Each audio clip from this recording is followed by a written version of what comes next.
د ماشومانو د وظیفې په اړه کې اهم معلومات در سره شیر کوم. کوم کسانو ته چې د ماشومانو وظیفه میلاویږي نو دا کسانو په ذهن کې به دا سوال چې دی دا به لازم ګرځي ځکه حکومت چې دی یو نوی قانون جوړ کړی د پارمبي په اړه کې چې زوړ پارمبي چې دی دا به نه چلیږي او تاسو به خپلو ماشومانو له نوی پارمبي جوړوئ. نو ځینې کسان به چې زموږ ماشومان ته به وس دغه روپۍ چې دي دا به نه میلاویږي یا به خپل ماشومان چې دی د دې دپاره دوباره رجسټر کوو. نو ځینې کسانو په ذهن کې به دا ګرځي. خو کومو کسانو چې خپلو ماشومانو له نوی پارمبي نه دی جوړ کړی نو وس لاړ شئ او تاسو وله نوی پارمبي جوړ کړئ ځکه دغه زوړ پارمبي چې دی دا نه چلیږي که طریقه نه درځي. نو د دې په باره کې زموږ په یوټیوب چینل کې ویډیو شته مظلوم یار سپیک چې دی هغه یو سرچ کړئ زموږ د یوټیوب چینل باندې راشي نو دغه پارمبي چې دی دا تاسو جوړولی شئ. نو کم کسان چې موږ ته به د زوړ پارمبي باندې میلاویږي نو تاسو ته به د زوړ پارمبي په باندې چې دی دغه روپۍ به میلاویږي خو په هغې کوم که یو غلطي ده که هغه تاسو کړي نو بیا هم ستاسو ماشومان ته چې دی دغه روپۍ به نه میلاویږي. لکه په دغه پارمبي کې که دا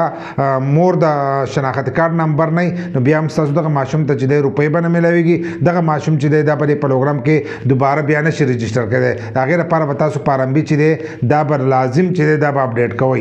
زه به د مور د شناخت کارت نمبر چې دی دا به کوره چې د مور د شناخت کارت نمبر به کور واچولی شي د هغې نه وروسته چې دی بیا به ستاسو ماشوم ته چې دی دغه روپۍ به میلاویږي. نو کومو کسانو په پارمبي کې چې د مور د شناخت کارت نمبر نه نو هغه لازم لاړ شئ او د خپل ماشوم په پارمبي کې چې دی د مور د شناخت کارت نمبر ور واچوئ چې تاسو ته هم په راتلونکي وخت کې دغه وظیفه میلاویږي.